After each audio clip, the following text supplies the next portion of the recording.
Voyons voir ce que tu en penses. Qu'est-ce que tu en as pensé? Parce qu'on est ici plus excité qu'un cendrier dans un bingo, mec. Bon, allons-y. On va y aller étape par étape. On va parler du groupe de Madrid, d'accord? Groupe de Madrid. Alors, répète-nous du premier adversaire au dernier. Manchester City à domicile, Liverpool à l'extérieur, Juventus à domicile, Benfica à l'extérieur, Marseille à domicile. Ceballos va jouer pour nous. Olympiaco à l'extérieur, Monaco à domicile et ensuite. Allez, ils auraient pu nous mettre un match en Sibérie, non? Mais bon, ils ont dit, allez, un peu avant, au Kazakhstan contre le Kera. Almaty, un voyage de 11 heures. D'accord. Et quels sont les rivaux du Barça? Paris à domicile, Chelsea à l'extérieur. Francfort à domicile, revivant ses éliminations, mais cette fois, ça n'aura rien à voir. Bruges à l'extérieur, facile. Olympiakos à domicile, très facile. Slavia Prague à l'extérieur, très facile. Copenhague à domicile, très facile. Et à Newcastle à l'extérieur, qui pourrait poser quelques difficultés.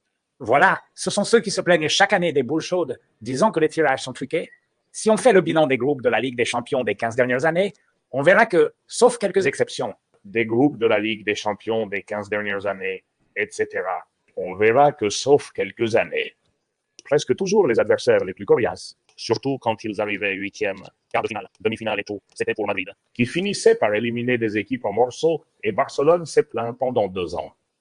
Pendant 2 ans, la UEFA a été terminée parce que le Real Madrid a eu des groupes avec le Bayern, l'Inter, etc. Et nous sommes éliminés parce qu'ils n'ont pas pu le vendre. Je dis que ce sont des tirages favorables au Madrid contre nous. Et maintenant, avec tous les contrats, personne ne se plaint. Je pense que le Madrid a eu le groupe le plus difficile, en raison de la complexité globale de tous les adversaires, car même l'adversaire le plus faible rend le voyage compliqué. Alors, bien sûr, à la fin, ce sont des kilomètres et tu te dis, bon, il faut toujours considérer ce genre de voyage. Quel adversaire tu as 3 jours avant en championnat et 3 jours après? Parce que tu perds un jour à aller là-bas et un autre à revenir. Alors, bien sûr, oui, toi, par exemple, je ne sais pas quand on jouera contre l'équipe presque chinoise. Ça se sera samedi. Ça se sera samedi. Bien sûr, imagine-toi qu'on joue 3 jours avant le match contre l'Atleti, ou 3 jours après. Ça change aussi beaucoup de choses. Alors, de tous les groupes, pour moi, c'est plus compliqué en ce qui concerne la catégorie de l'adversaire. Ça a été pour le Real Madrid. Mais bon, plus d'excuses. L'année dernière, le Real Madrid n'avait pas un mauvais groupe, mais il a quand même perdu contre Lille. Ils ont perdu contre Milan à domicile, le pire Milan depuis longtemps. En fin de compte, c'est bien d'avoir un peu de difficulté au début, parce que c'est pareil que l'année dernière. Ça ne détermine pas. Le Paris Saint-Germain a été parmi les pires en phase de groupe. Il s'est qualifié à la fin et a été champion d'Europe parce qu'il a fait un bon finish. Superbe. Mais comment a commencé le Paris Saint-Germain? Il a commencé horriblement. Il a commencé par perdre et était presque éliminé. C'est celui que j'ai mis en 20 ou en 21, je crois. Il était à la limite et a été champion d'Europe avant avec ce système. Oui, si tu peux éviter ces 16e de finale et tout ça, c'est parfait. C'est 2 matchs de moins. Mais l'an dernier, le champion d'Europe, c'est vrai que la Ligue française est moins exigeante. Cela te permet, disons, de faire tourner plus car tu as 20 points d'avance. Mais le Paris Saint-Germain a joué les 16e et a été champion d'Europe. Mais ce que je veux dire, c'est que j'aime quand Madrid ne rencontre pas d'adversaires faciles pour que les autres, les seconds couteaux, les complexés, ne cherchez pas toujours l'excuse des boules chaudes, que je me souviens toujours pareil. Le seul scandale, la seule honte qu'il y a eu lors du tirage au sort de l'UEFA pour la Ligue des Champions, c'était quand Madrid est tombé sur Benfica. Ils ont dit que ça ne comptait pas. Alors on a éliminé Paris Saint-Germain aussi. C'est trop facile. Non, on ne refait pas le jeu. C'est comme si le ballon m'appartenait. Oh, Paris.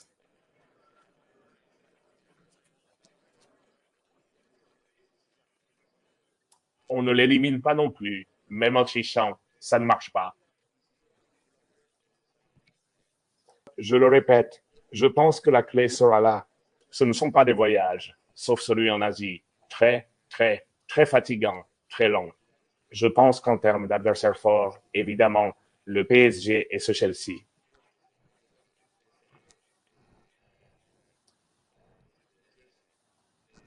ce sont ceux qui vont lui poser le plus de problèmes. Pas le PSG et Liverpool, évidemment, car ils sont au-dessus de la Juventus, qui est bien sûr un club historique, et de Marseille. Mais ce sont surtout les deux autres qui vont compliquer les choses.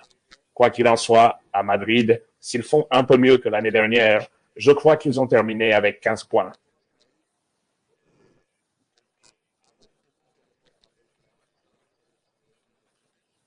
Si je ne me trompe pas, ça lui a permis de finir à la place. Je ne sais pas si c'était 12 ou 11, mais pas dans les 8 premiers. Oui, Un dixième. Je pense que c'est là que ça doit être. il faut être parmi les 8 premiers, tant qu'il est dans les 8. C'est ça l'objectif. Donc, il doit au moins obtenir 18 points minimum. Alors, c'est l'objectif. Alors bon, gagner à domicile. Quoi?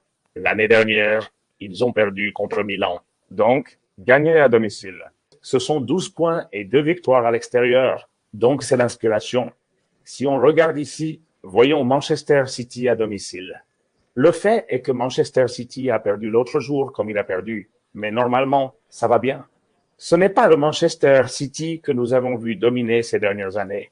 L'année dernière, on a déjà vu certaines lacunes que certains attribuaient effectivement aux blessures. Leur colonne vertébrale s'était effondrée. Rodrigo blessé, De Bruyne avec un an de plus et aussi blessé, la pire année de Bernardo Silva, etc.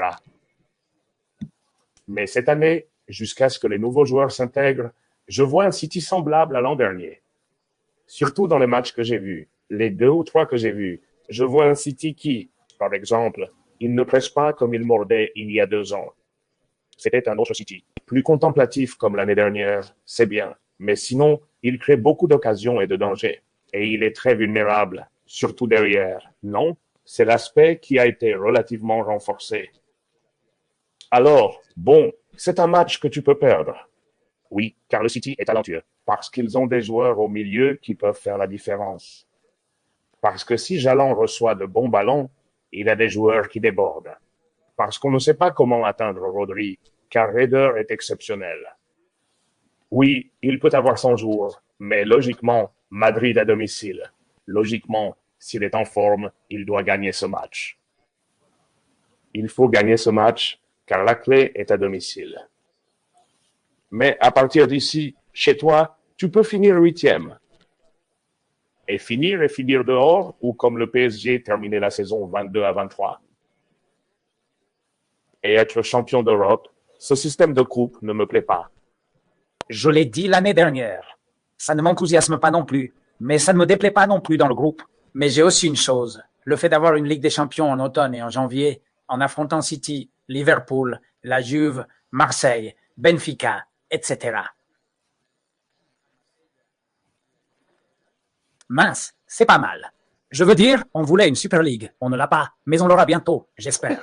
Mais, et peut-être pour ça, la Ligue des Champions. Peut-être pas, elle fait ça. Je sentais déjà la Superliga me souffler dans le cou. Eh bien, nous avons ces matchs, et les gars, avant de jouer contre 3 adversaires, 2 fois, un bon et les autres, eh bien, ce n'est pas mal. C'est curieux que tous ceux qui s'opposaient à la Super League, j'avais aussi mes doutes et mes réticences à ce que cela avance, car je suis assez classique et j'aime ce qui fonctionne et ce qu'on a toujours aimé. Non. Mais tous ceux qui s'opposaient à la Superliga bénissent le nouveau système de la Ligue des Champions. C'est donc très similaire à ce que Florentino voulait, avec des améliorations. Mais très similaire est en fait la nouvelle répartition approuvée par l'UEFA. Ensuite, la répartition des prix n'a augmenté que sur 2 ans à cause de la menace de la Super League. Au double, c'est-à-dire de 1,2 milliard à 2,5. Je veux dire, eh bien, c'était possible, non? Enfin, Florentino avait raison. On pouvait augmenter cette répartition. Quoi? Alors les clubs devraient remercier Florentino, car grâce à cette menace de création de Super League, ils vont recevoir plus d'argent de l'UEFA. Les clubs vont maintenant recevoir plus d'argent de l'UEFA, car comme l'a dit Florentino, les droits sont très mal exploités. Eh bien, on a prouvé qu'on peut en tirer plus. Mais je n'aime pas ça parce que jouer pour voir si on joue une ligue, comme la Super League de l'Euroleague de basket, tous contre tous. Alors d'accord, aller-retour tous contre tous et tout ça, mais je ne vais pas choisir 8 adversaires et je vais essayer de rendre l'algorithme équitable. Ça ne me convainc pas du tout. Je préfère le système de hasard traditionnel où tu tombes sur qui tu tombes.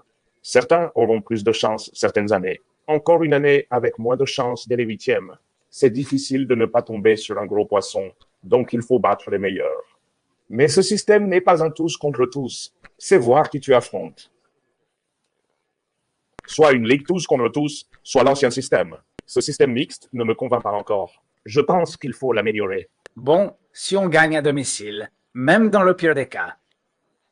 Bon, ce n'est pas le pire, mais c'est très probable. Tu fais match nul contre City chez toi, contre Liverpool à l'extérieur, donc deuxième année consécutive l'année dernière. Mais bon, tu peux faire match nul, mais pas chez toi. Mais tu bats la Juve, Marseille et Monaco chez toi. Tu as déjà 9 points plus 1, 10. Et puis, si tu bats l'Olympiakos et fais un autre match nul, c'est bon. Écoute, moi, si on doit perdre, je pense que tout le monde dirait que ce ne serait pas contre Liverpool, à cause de la qualité de l'adversaire, de sa catégorie, de sa forme actuelle. Bien sûr, Liverpool a bien commencé ses 2 premiers matchs. Aussi très vulnérable derrière, gagnant les 2, c'est-à-dire 16 ans à marquer les buts de la victoire, bien sûr. Et en remontant les 2 matchs, l'un où ils étaient menés 2-0 et ont égalisé à 2, et Newcastle à 10. Liverpool menait 2-0, mais Newcastle a remonté, et dans les 10 dernières minutes, avec Newcastle à 10, Newcastle méritait de gagner. Et puis, à la 100e minute, Liverpool a contré. Alors c'est une équipe, je l'ai vu l'année dernière, qui a vraiment dominé la Premier League. C'est vrai qu'avec un City qui n'a pas vraiment joué cette année, Arsenal l'a fait, mais n'avait comme adversaire. Disons, l'Arsenal était le seul rival fort. Mais il a été très solide. Mais en Ligue des Champions, il a bien joué en phase de groupe, mais ensuite il a échoué en 8e. Et en FA Cup et Carabao, ils ont aussi échoué tôt. Dire aussi qu'il a échoué dans les compétitions nationales hors premier. Je ne vois pas un Liverpool de l'époque du club. Le rouleau compresseur, tu vois, il te domine, il te domine. L'année dernière, ils ont dominé Madrid. Rappelons que Madrid a raté un penalty à 1-0. Mbappé a raté un penalty. C'est vrai, hein. Bien que moins fort, ça aurait pu changer. Madrid a eu des occasions, même en étant très inférieur. Et aussi avec beaucoup de doutes et de défauts. Mais il a eu ses occasions à Anfield. On ne sait pas comment ça va se passer cette année à Madrid. Liverpool s'est aussi amélioré, mais voyons comment ça se passe. C'est donc un match qui peut être perdu. Oui, mais attention à Benfica, car l'année dernière, ils ont vraiment compliqué la tâche à Barcelone. Très compliqué en fait, ils ont marqué 4 buts. Je veux dire qu'à domicile, Benfica est un adversaire qui attaque beaucoup, qui est très persistant et qui est dangereux. C'est donc le genre de déplacement à prendre au sérieux. Ou bien ce qui s'est passé l'année dernière se répète facilement, car c'est une équipe supérieure. Il termine la préparation pour éliminer l'équipe en difficulté de Mourinho, mais à domicile, c'est une équipe très solide. Alors c'est une autre sortie où, si tu n'y fais pas attention, tu peux facilement perdre. Écoute, il y a une autre petite compétition pour une grande équipe qui est vraiment difficile, celle du Paris Saint-Germain. Je préfère appeler ça des petites compétitions plutôt que des groupes, mais bon, on comprend aussi avec groupe. On continue de revoir ça. Mais pour finir sur le sujet du Barça et de ceux qui ont pleuré toute leur vie, voyons ce qu'ils disent aujourd'hui. Avant, je plaisantais avec les gens sur YouTube en disant « Vous allez voir, si les adversaires sont très faciles pour Madrid, ils diront que maintenant, les boules ont été changées par l'ordinateur et même Schéma Alonso a mis le code là. Et si ça se passe comme avant, tous difficiles, ils diront enfin, plus de tirages triqués. L'ordinateur marche enfin super bien. Non? Eh bien, comme d'habitude, comme toujours. Alors maintenant, il se trouve que, regarde, l'auteur de ce tweet, celui que je mets ici avec la comparaison des deux, dit quelque chose comme « le logiciel chaud ». Non? Eh bien, le logiciel chaud dont ils ne parleront pas, évidemment, a montré ce que nous voyons à l'écran. Qu'avant, il leur donne un petit aperçu. Mais je pense que le Barça de tout ça, il va gagner tous les matchs contre Francfort, Bruges, Olympiakos, Slavia, Copenhague et Newcastle. Il va tout gagner, sauf peut-être un match nul. Et pour Chelsea, Paris Saint-Germain, on verra bien. Mais au moins, ça finit par un nul dans le pire des cas. Et il faut aussi dire que ceux qui sont en tête cette fois-ci sont sûrs de jouer les matchs retour chez eux. Jusqu'aux demi-finales, je ne sais pas si elles incluent. Voilà, c'est déjà fini. L'année dernière, il a fini 2e. Il a seulement perdu le premier match contre Monaco. Donc, il a commencé la Ligue des Champions par une défaite à Monaco. Ensuite, je pense qu'il a fait un match nul mais il a gagné le reste. En gros, 6 victoires. Deuxième après Liverpool. Bien sûr, il a fini derrière Liverpool. Tu sais que l'Euroleague de basket, une malédiction, une superstition dit que celui qui finit premier ne gagne pas la Coupe d'Europe. Depuis l'installation en 2016 à 2017, le système de ligue de basket euro tous contre tous a été adopté. Celui qui termine premier arrive généralement au final four, mais ne gagne pas la Coupe d'Europe. Et à Madrid, par exemple, qui a terminé premier 2 fois, n'a pas gagné cette année-là, mais Olympiakos et Panathinaikos étaient favoris, etc. dans d'autres équipes. L'année dernière, c'était pareil. Liverpool a fini premier, mais est sorti rapidement. Ce que je veux te dire, c'est que je vais être à Barcelone avec ce calendrier. C'est tout à fait possible qu'il finisse premier. Allez, parce que, enfin, je te dis. Newcastle à l'extérieur, oui, à domicile pour Newcastle. Mais je veux voir comment se débrouille Newcastle sans Isaac. Je veux aussi voir à quel moment le Paris Saint-Germain joue, car c'est une équipe qui, si tu la joues à la fin, en gros, est plus forte qu'au début de la saison. Aussi, à quel moment ça se passe, car il n'y a pas de long voyage. Le plus long voyage possible est à Prague, pas à Copenhague, je pense. Pareil, enfin, rien de spécial. Alors, aussi quand ça se produit. Bien sûr, peut-être en Grèce, oui, c'est possible. Quand ça tombe, peut-être que le match à Prague, ce qui arrive à Madrid, si ça tombe 3 jours avant ou après un match de ligue difficile, il faut voir.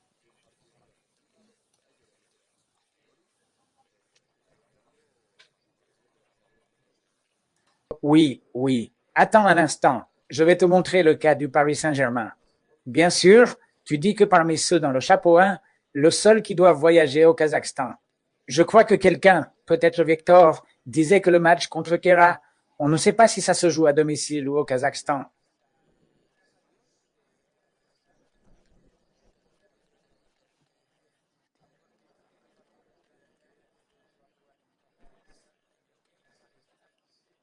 Mais bien sûr, le seul qui doit aller là-bas, c'est Madrid. Mais c'est vrai que le Paris Saint-Germain a un calendrier difficile. Bayern de Munich à domicile, Barcelone à l'extérieur, Atalanta à domicile, Leverkusen à l'extérieur, Tottenham à domicile, Sporting du Portugal à l'extérieur, Newcastle à domicile et Athletic Club de Bilbao à l'extérieur.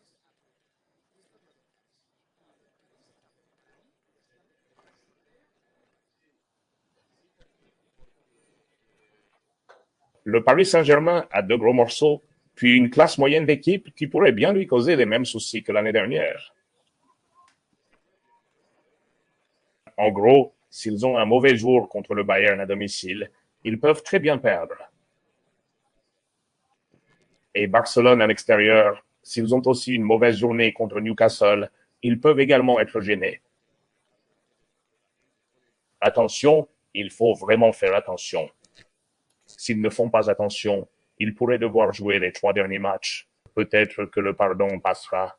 Je pense vraiment qu'ils ont eu le pire tirage.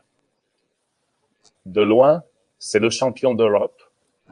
Mais bon, c'est là qu'on voit la classe des équipes. Plus que Madrid, vraiment. Car bien sûr, ce n'est pas Madrid. Pour l'équipe possible, Madrid a le voyage du Kazakhstan. C'est ce que tu disais avant, non? Voyons voir où il l'intègre. Bien sûr. Je pense que c'est la clé, car un Madrid qui réserve des joueurs devrait encore pouvoir gagner là-bas. Il faut aussi vérifier l'état du terrain là-bas. On ne connaît pas non plus les conditions météo, ça complique toujours. Je ne vais pas faire comme Xavi avec l'herbe et le soleil, etc. Enfin, ça veut dire que là-bas, on sait déjà que le terrain influence. Dans ces latitudes, disons, le climat et tout ça ont leur importance. Mais je le répète, à Madrid, franchement, on n'imagine même pas qu'ils ne pourront pas gagner. Même avec un Madrid B, ils ont éliminé le Celtic, c'est vrai. C'est une équipe souvent en Ligue des Champions qu'on a vue en Coupe d'Europe. Mais quand même, ça ne devrait pas poser de problème pour gagner 3 points. Et l'Atlético, pour finir, voyons voir. Liverpool à l'extérieur aussi, comme Madrid. L'Inter à domicile, Arsenal à l'extérieur. Ces 3-là, problématiques. L'intro de Francfort chez nous. Je pense que c'est plus facile pour eux. Ce n'est pas l'Allemagne, c'est l'intra. Mais bon, c'est l'Allemagne. PSV à l'extérieur, ça peut être un peu compliqué. Le mode prudent dont tu parles, ils vont devoir aller au cercle arctique. Non? car il joue à domicile contre le football propre. Galatasaray à l'extérieur, mais l'enfer turc est un mythe maintenant.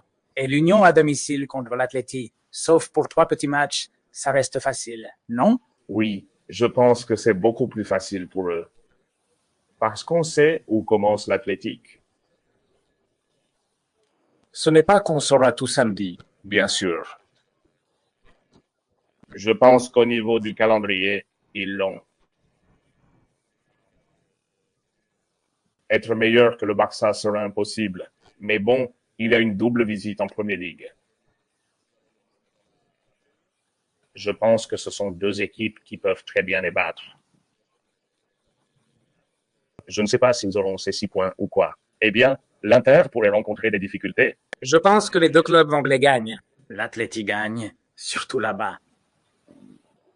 Tu crois ça? Je pense que oui. Ils battent l'Atleti, j'ai dit. Donc, d'accord, bon. Non, non, non, non. Ça ne peut pas arriver. Je pense que pour l'Atleti, il y a 3 matchs qu'ils pourraient perdre sans s'inquiéter. C'est l'Inter et les 2 premiers. En gros, non, ça ne l'inquiéterait pas. Le reste, ils devraient gagner. On revient à ce qu'on disait. Ils sont 10 et ils sont 8. Non? Ils sont combien? Ce sont 8 matchs, pas 4. Ce sont 24 points. Eh bien, je vois qu'il peut très probablement en obtenir 15. Il a de bonnes chances de décrocher une victoire quelque part, ce qui améliore son classement. Qui crée la surprise et peut le faire. L'année dernière, il a battu le Paris Saint-Germain chez lui, par exemple, avec beaucoup de chance. Un coup de chance, le but de Correa à la fin, mais ils ont gagné. C'est imprévisible, mais je vais te dire un truc. L'Atlético trouve toujours une excuse, quoi qu'il arrive. Et sûrement, s'ils échouent en Ligue des Champions, ils diront que c'est à cause du pénalty de Julián Álvarez. C'est sûr. Tout cela est dû à la perte de concentration depuis l'année dernière suite au pénalty de Julián Álvarez. Et après 200 millions de plus, on me demande beaucoup, surtout avec eux. Les commentateurs officiels de l'Atleti, ceux qui analysent les matchs et sont de l'Atleti. En plus, ils commencent par s'excuser, disant qu'ils n'avaient pas dépensé 200 millions. Parce qu'ils ont tellement vendu, ils n'ont pas dépensé 200 millions. Autre chose que tu as reçu ailleurs, et les recrues ne suffisent pas. Pourquoi dépenser 400 millions d'euros en 2 ans sans pouvoir rivaliser? Eh bien, quels gestionnaires inutiles alors? On ne dépense pas 400 millions d'euros et on a une équipe pire. En gros, ils trouvent des excuses. Mais quel joueur de l'Athletic serait titulaire à Madrid? Je demande. Mais même si tu amènes qui tu veux, c'est très difficile d'être titulaire à Madrid. Ils trouvent des excuses pour éviter que l'Inter, Liverpool ou Arsenal n'affrontent l'Atleti. Ou s'ils ont un problème ou une mauvaise journée avec le PSV. Attention, le PSV est tout à fait capable. Et je te dis encore plus, parce que ce n'est pas le cas. Je l'ai vu ici en passant, mais ils ont une bonne équipe, meilleure que d'autres.